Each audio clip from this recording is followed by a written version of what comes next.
What's up, everyone? It's Benedict here. Today I wanted to talk about Rob Reiner, his films, his legacy, what his work meant to me. As I'm sure all of you know, Rob Reiner and his wife, Michelle Singer Reiner, were found dead in their home last weekend.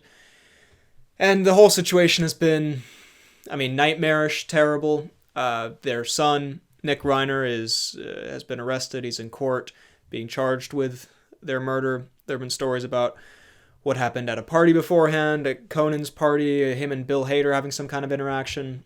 Incredibly morbid, grim, sad, just like very, very depressing story. And there's been the cultural, political aspect of it, which I don't even really want to talk about, but I guess I'll touch on briefly at the end. But I mainly wanted to make this video just because I wanted to talk about Rob Reiner's how I feel about his films and how much his films have affected me as a film lover, and also his performances. How much his work has had like a big impact on me, both in terms of my love of film and also just like making me happy, like improving my life with the entertainment that he made. So yeah, I guess I just wanted to offer some kind of my version of a eulogy, I guess, to eulogize or talk about his career. Because I actually had a conversation in my last year of college. We, as film nerds do in college, we were having a debate about like the best directors of all time. And I sneakily try to put Rob Reiner out there a little bit as like an underrated, you know what I mean? Like not everyone would think of this one, but like Rob Reiner. And everyone, loves Rob Reiner's movies, but there was a little bit of like, oh, but is he, is there like a Rob Reiner voice in his films? Is there like a, in the same way that you talk about the other great directors? And I was like, I think you look at the consistent quality of his films in so many different genres. It's so impressive. I think you could make an argument he's made the best film in a bunch of different genres. You have A Few Good Men, which, in my opinion, I think is the best courtroom movie. When Harry Met Sally could very well be the best rom-com. Stand By Me could be the best coming-of-age film. Spinal Tap could be the best comedy. What movies am I forgetting about? Princess Bride, one of the best adventure films. Misery, one of the best Stephen King adaptations, one of the best, I don't know what you call it, like a one location, one of the best thrillers. I mean, you look at like the peaks of different huge genres, and Rob Reiner's work is up there in all of them. I just think I always have a lot of respect for people who are able to be that versatile. And his films do, it's not like an auteur, like every single film, a Hitchcock or Tarantino, you can sense the connection, but like they all have not only quality, which I think is a mark of, you can sense quality throughout his filmography, but like the warmth, I guess, the humanity, very, A Few Good Men, which is a witty courtroom movie and is, there's a lot of sharp dialogue and clever turns in the story, but there's also quite a human, empathetic aspect to it. When Harry Met Sally, of course, Stand By Me is like one of the most, beautifully human movies.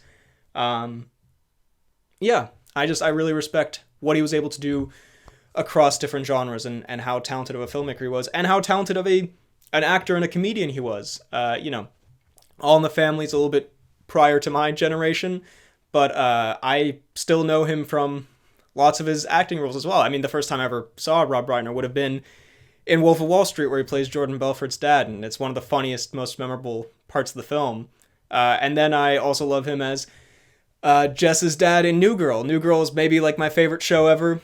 I've seen it so many times through, and he plays if you haven't seen it, the main character, Jess, he plays her father.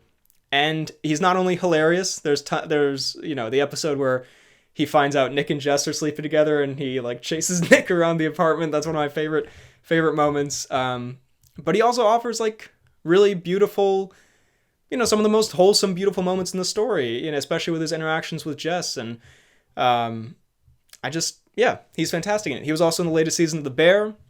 He was really good there. It was like a welcome addition.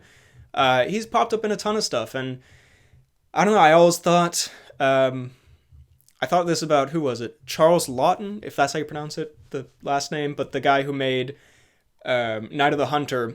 I watched Night of the Hunter, and then I watched the, what's it called? The Billy Wilder movie that he's in.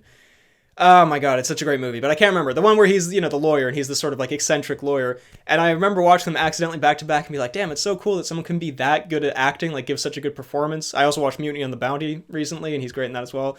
And you can make like one of the coolest, best films of all time, with the visuals and the style and everything. I just think that speaks to like a love and dedication to the arts. And also, like, I'm not saying you're not a good person if you can't make great art, obviously. But for some reason, like when someone is really talented at making art in different ways and performing and directing and, storytelling, all these different aspects, there is just something, human about that. There's something like beautiful about the artistic expression in a human. I don't know what point I'm exactly trying to get at. But he also, I mean, by all accounts, from all the interviews I've seen, he seemed like a, lovely guy.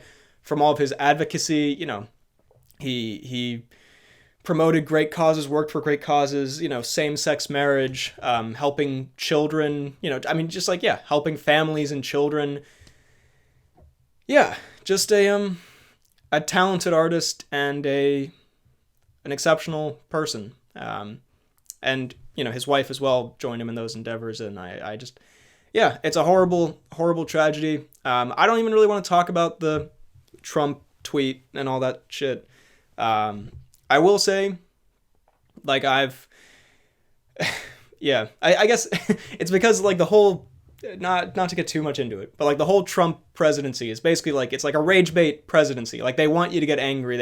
That's why they tweet all these horrible things, and they double down on everything, because they want you to, be upset and mad, and, so I think I've tried to sort of steal myself from that. Obviously, I'm still upset and mad about all this shit that happens, but, like, I've tried to, like, I don't know, not let it affect me as much, which is hard to do. But, like, this one, like, when I saw this, I was genuinely pretty shocked, which is pretty surprising. And not that it's, like, even the worst thing he's ever said or the most tasteless thing he's ever said, which, by the way, the fact that this is not the most tasteless thing someone's ever said is, like, that's quite an indictment on its own. But, man, just, like, the lack of, like, that's just so disgusting. That's the problem, though. There's no superlatives, there's no words to emphasize, like, you can just see it and like, how horrifically, like, unhuman it is, like, to say these kind of things. And, yeah. And it is, I mean, it's nice, I guess, that people from sort of all sides condemned it. It is also, like, sort of, it's like, this is where you draw the line, like, you were fine with everything else, but then when he says this, which is objectively, fucking terrible, this is where you're like, okay, that was too far. Like, all the other shit he's done has not been too far, but, yeah, just terrible. And I hope that's just like a footnote in Rob Reiner's story, and it does not actually. That's why I didn't really want to talk about it. But I feel like it'd be good to, like, put out as a time capsule like footage of me saying fuck Donald Trump, fuck this administration, fuck what they stand for and their just horrible way of acting and what they're doing, and just everything. Just, I feel like